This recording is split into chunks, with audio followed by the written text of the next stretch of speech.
인생의 문제 중에서 가장 무겁고 심각한 것이 있다면 그것은 아마 죽음의 문제일 것입니다. 죽은 사람은 다시 살아나지 못하기 때문입니다. 그래서 우리는 죽음 앞에서 애통하고 통곡하고 슬퍼합니다. 죽은 사람은 살아나지 않습니다. 이것은 지극히 상식입니다. 그럼에도 오늘 성경은 죽었던 나사로가 살아난 사건을 말씀하고 있습니다.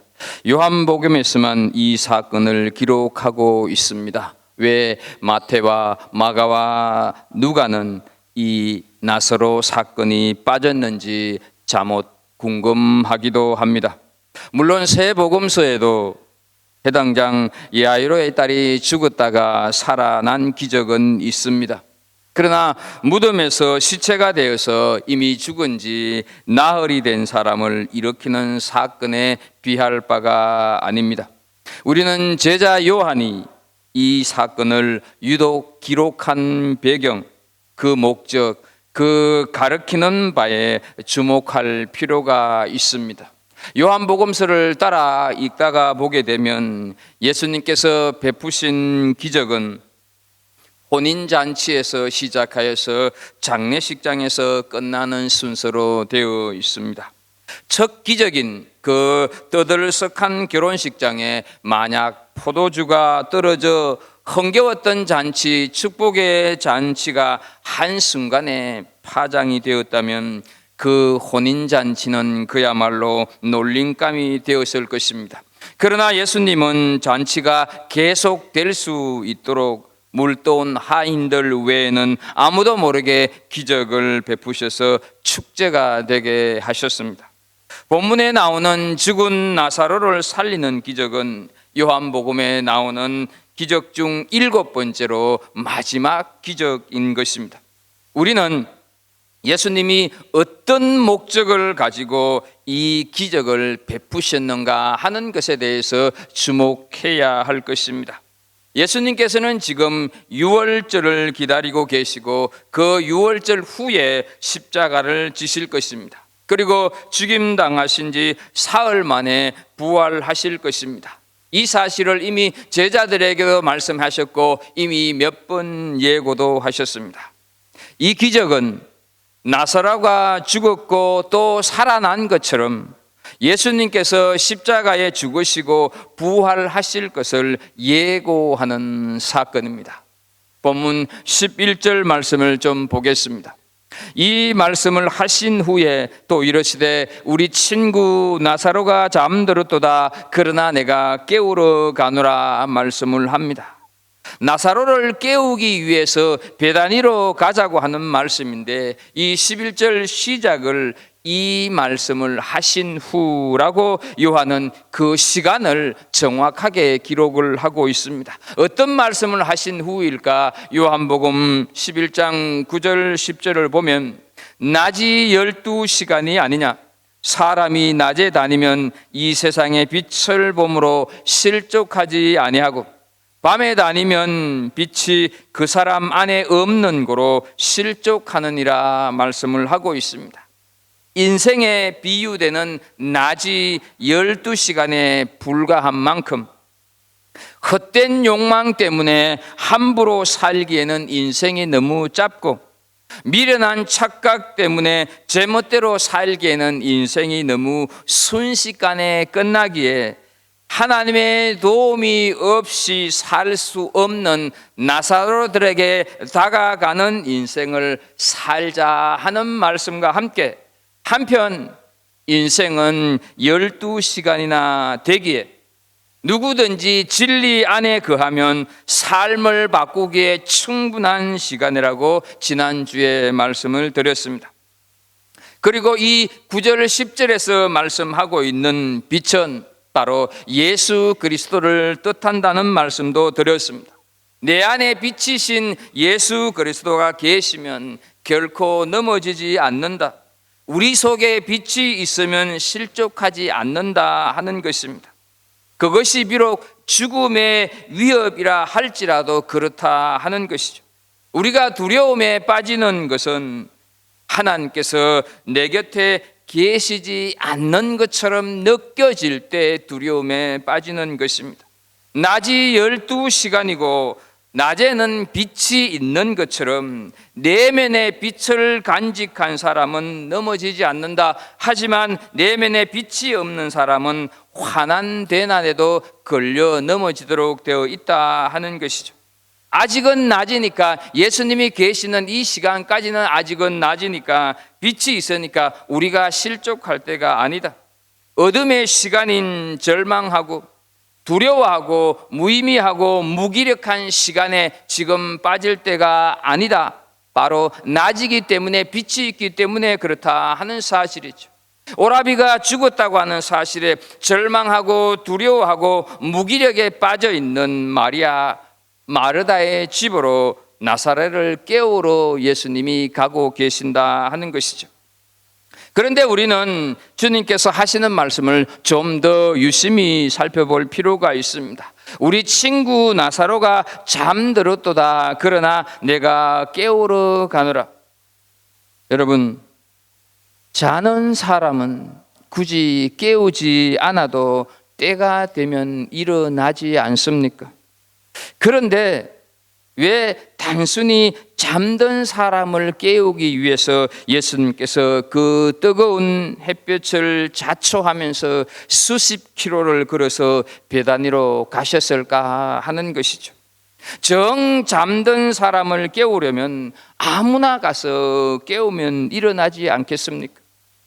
나사로가 잔다고 하는 것은 죽음을, 그리고 나사로가 살아났다고 하는 것은 부활을 뜻합니다.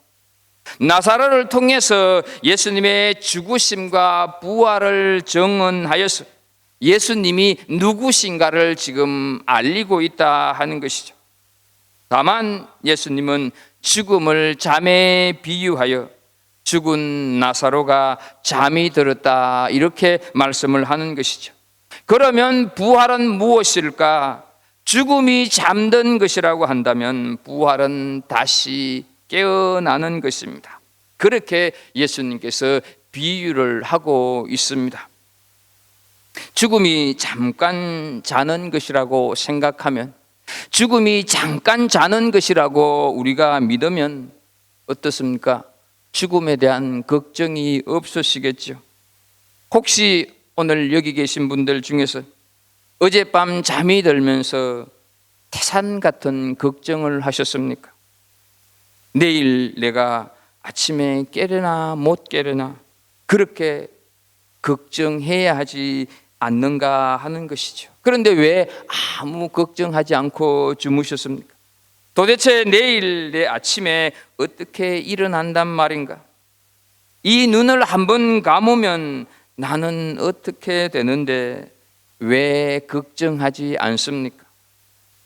그 걱정 때문에 잠이 안 들어야 마땅한 것 아니겠습니까? 그러나 내가 내일 아침에 일어난다고 하는 사실에 대해서 의심하지 않기 때문에 잠은 달콤하고 잠은 기다려지고 잠자리에 기쁘게 들어갔던 것 아니냐 하는 것이죠. 오늘 아침에 눈을 뜨면서 왜 신비롭게 생각하지 않았습니까? 어제 내가 죽었는데 어떻게 살아났지? 어제 내가 눈을 감았는데 어떻게 다시 눈을 떴지? 그렇습니다. 우리가 눈을 다시 뜬다는 데 대한 믿음이 있기 때문에 주저없이 눈을 뜬 것이죠. 아침에 눈을 뜬 것이 꿈이냐 생시냐, 어떻게 내가 또 살았지, 이러는 사람 없다 하는 것이죠. 믿음이라고 하는 것이 이렇게 자연스럽고 소중한 것입니다. 날마다 우리가 살아간다는 것은 아름다운 것입니다. 그래서 우리가 잠들었다가 깨어나는 것에 대한 이 형언할 수 없는, 설명되지 않는 이 너무나 자연스러운 믿음이 기초이듯이 우리의 죽음과 부활도 그렇게 받아들여야 한다고 하는 것을 예수님께서 말씀을 하시는 것입니다. 그것을 우리에게 알려주시기 위하여서 나사로 사건을 택하신 거다 하는 것이죠. 여러분, 죽기 전에 예수님께서 오셨으면 살리지 못했을까요? 죽은 자를 살리신 그분께서 죽기 전에 오셨다면 왜 낫게 하지 않았을까 하는 것이죠. 그런데요, 성경을 보면 예수님께서는 어떤 병은 낫게 하시지 않습니다. 어떤 병은 고쳐주시지 않습니다. 그냥 어떤 병은 예수님께서 죽도록 그냥 내버려 두신다 하는 것이죠. 사실 성경을 보면 죽도록 내버려 두신 것이 거의 전부라고 해도 과언이 아닐 것입니다. 세례 요한도 죽도록 그냥 내두었습니다. 스데반 집사도 죽도록 그냥 내버려 두셨고, 야고보도 죽도록 그냥 두셨습니다. 한 사람 나사로를 살리셨습니다. 고린도전서 15장 20절에 보면, 그러나 이제 그리스도께서 죽은 자 가운데서 다시 살아나서 잠자는 자들의 첫 열매가 되셨도다라고 하는 말씀의 예고를 지금 예수님께서 하고 계시는 것이죠. 우리의 시청각 교육을 위해서, 우리의 믿음 교육을 위해서 하나님의 영광을 믿도록 하는 그 믿음 사건을 위해서 그 영광스러움을 체험하는 특권을 누리도록 이 사건 하나를 택하셨다 하는 것이죠. 우리에게 정말로 이 익숙한 나사로의 사건이 단순히 익숙한 지식이 되지 않기를 축복합니다. 나사로를 살리신 기적의 진정한 의도는 예언자적 표적입니다. 예수님이 누구신가를 알리시기 위한 사인이다 하는 것이죠. 요한복음에서 나타나는 7가지 기적은 예수님께서 누구신가를 드러내시기 위한 목적에서 베푸셨다 하는 것이죠. 사람을 놀래키기 위해서가 아니라는 것이죠. 그 기적을 반복해서 일상이 되게 하시는 것도 아닌 것입니다. 단 유해적인 사건이지만 그 기적을 통해서 예수님은 누구신지, 더 본질적으로는 하나님은 어떤 분이신지, 그리고 하나님의 자녀됨은 어떤 것인지 우리에게 다 말씀해 주시는 것입니다. 이 나사로 사건 후에 예수님께서는 십자가를 지십니다. 사랑하는 우리 갈보리 성도 여러분, 우리는 도대체 예수님을 누구라고 생각하십니까? 수년 혹은 수십 년을 신앙생활하고 있는 우리는 하나님을 어떤 분으로 받아들이고 있습니까? 요한복음 11장 25절을 좀 보겠습니다. 예수님께서는 오라비 나사로의 죽음으로 통곡과 슬픔 속에 절망하고 있는 마리아를 향해서 친히 말씀을 하십니다. 예수께서 이르시되 나는 부활이요 생명이니 나를 믿는 자는 죽어도 살겠고, 이 말씀이 슬픔에 빠져 있는 마리아를 위한 립 서비스일까요? 기독교인이라고 한다면 이 말씀을 모르는 분은 없을 것입니다. 다 압니다. 그러나 우리의 알미, 우리의 믿음이 되고 있느냐 하는 것이죠. 예수님의 부활이고, 예수님이 부활이고 생명이라고 하는 것, 예수님이 진리라고 하는 것, 예수님이 빛이라고 하는 것 다 알고 있다 하는 것이죠. 그러나 그 안다고 하는 것이 우리 삶을 어떻게 이끌어가고 있느냐 하는 것이죠. 그 안다고 하는 것이 어떻게 나를 변화시키고 있느냐 하는 것이 중요하다 하는 것이죠. 어떤 장로님이 있습니다. 믿음이 참 좋은 분입니다. 자녀 중에 목사도 있고 가족 중에 선교사로 나가 있는 그런 가족도 있습니다. 집안 사람들 모두가 다 예수 믿는 가문입니다. 그런데 이 장로님이 의사로부터 암 판정을 받습니다. 그분이 솔직히 이런 말을 합니다. 온 집안이 믿고 나도 평생 장로로 교회를 섬겼습니다. 그런데 정작 내가 암 판정을 받고 보니 내게 아무 믿음도 없다고 하는 것을 알았습니다. 어떻게 하면 좋으냐 하는 것이죠. 여러분, 우리의 신앙이 도대체 무엇이라고 생각을 하십니까? 집안 사람들에게 예수를 믿으라고 전도하여서 구원받게 했고, 장로로 오랫동안 교회를 섬기기도 했습니다. 자녀들 가운데 목회자도 선교사도 있는데 정작 본인은 당장 죽는 것도 아니고 그저 암 판정을 받았을 뿐인데 믿음이 흔적도 없이 사라지는 것을 보고 본인 스스로 충격을 받아서 도대체 어떻게 해야 할지 모르겠다 하는 것이죠. 우리 역시 이분처럼 같은 상황에 직면할 수가 있지 않겠습니까? 여기저기에서 부고가 들려옵니다. 죽음은 우리 주변에서 더 이상 이상한 것이 아니라 날마다 일어나고 있는 현실입니다. 교통사고나 이런저런 사건 사고로 죽음을 맞이하는 사람들이 우리 주변에는 허다하다 하는 것이죠. 암이라고 하는 병이 마치 감기처럼 익숙해진 세상을 우리는 살아가고 있습니다.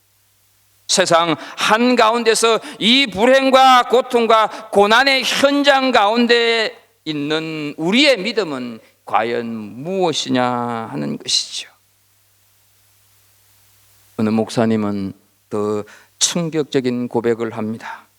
본인이 장례 예배를 집례하면서 나는 부활이요 생명이니 나를 믿는 자는 죽어도 살겠고 라고 하는 그 말씀을 가지고 수없이 설교를 했다고 고백을 합니다. 그런데 정작 본인이 불치의 병을 진단받자 갑자기 예수님이 사라진 것 같다고 충격을 받았다고 본인 스스로 고백합니다.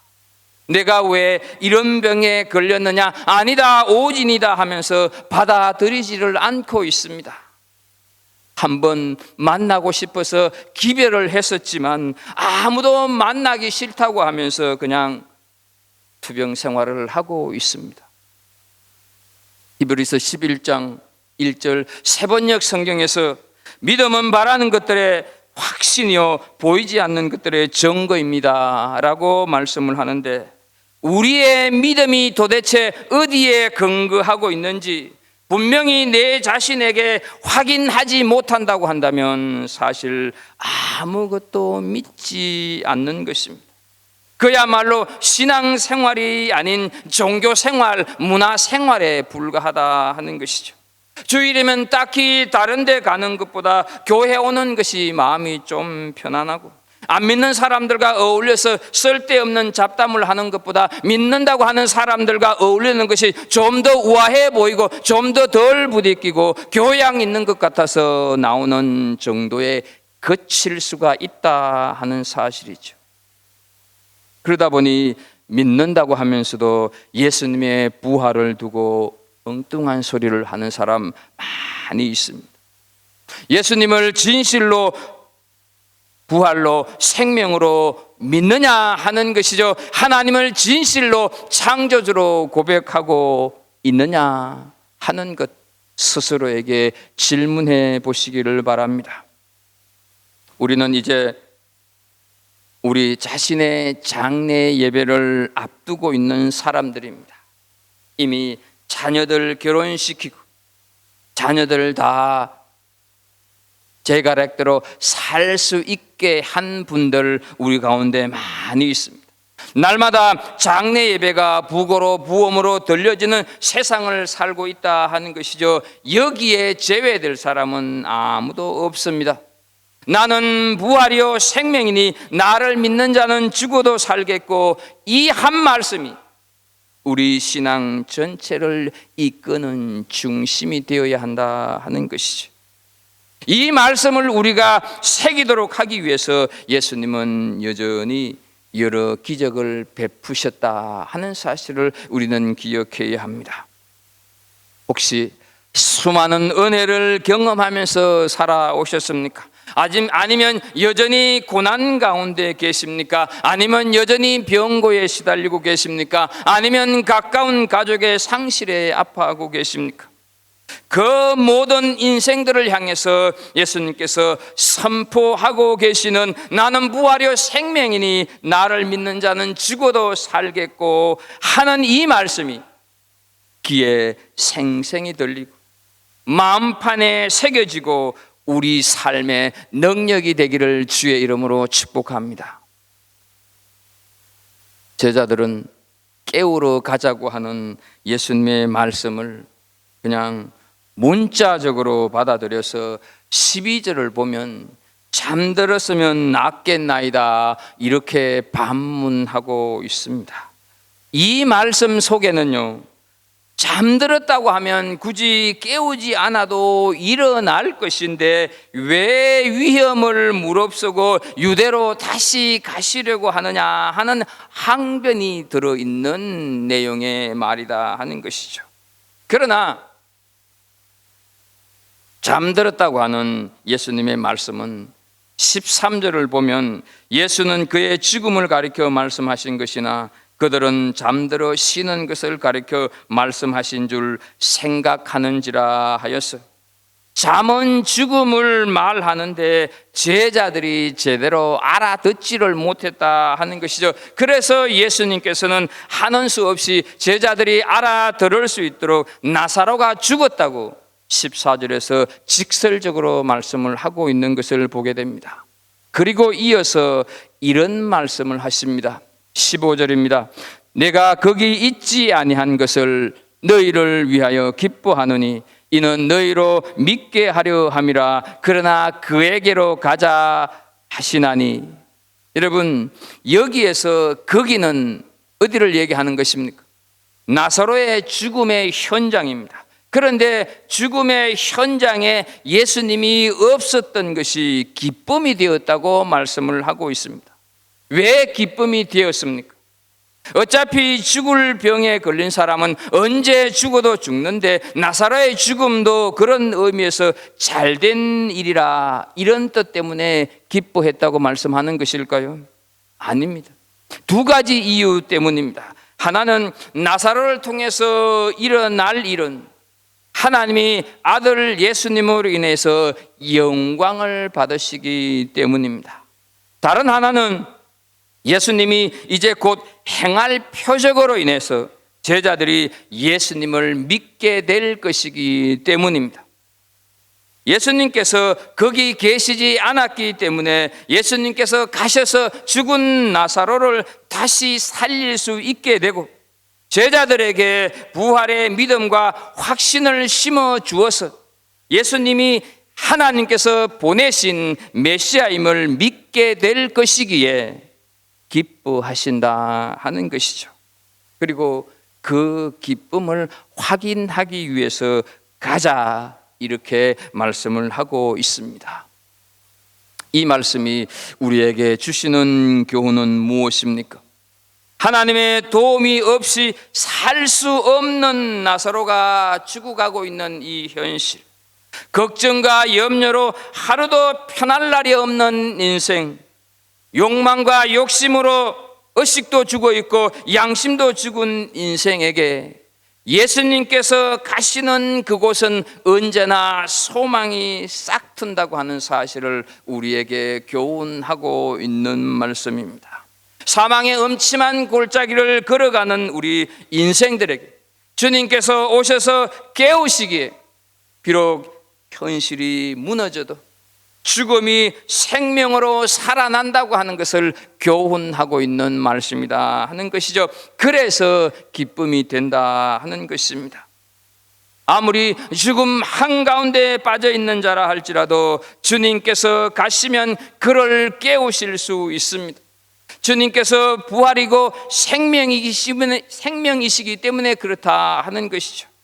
이것은 부활이요 생명이신 주님이 아니시면 죽음에서 깨어나게 할 자가 아무도 없다고 하는 것이고, 주님이시면 못 깨어나게 할 자가 없다 하는 뜻이 되는 것입니다.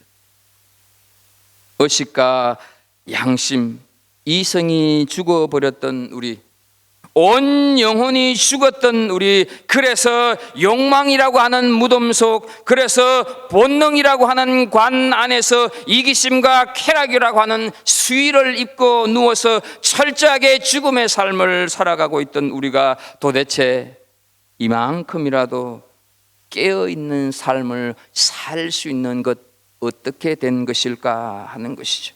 어떻게 우리가 사람처럼 사는 흉내를 내면서 살고 있느냐 하는 것이죠. 그것은 주님께서 친히 찾아오셔서 진리의 말씀으로 사랑의 막대기로 우리를 깨워주셨기 때문입니다. 십자가에 달려 죽으시면서 누가복음 24장 34절에 아버지여 저들을 사하여 주옵소서, 자기들이 하는 것을 알지 못함이니이다 라고 울부짖어 주시는 그 주님, 그 울음소리를 우리가 듣고 정신 차리고 깨었기 때문에 지금 여기에 우리가 있다 하는 사실, 주님이 아니시면 그 무엇이 우리의 영혼을 겉으로 뛰어들어서 우리의 의식, 우리의 본능, 우리의 이성을 일깨워 주었을까 하는 것이죠. 지금 이만큼이라도 우리가 주님 앞에 서 있을 수 있는 것, 주님께서 우리의 영혼을 깨워 주셨기 때문이다 하는 것이죠.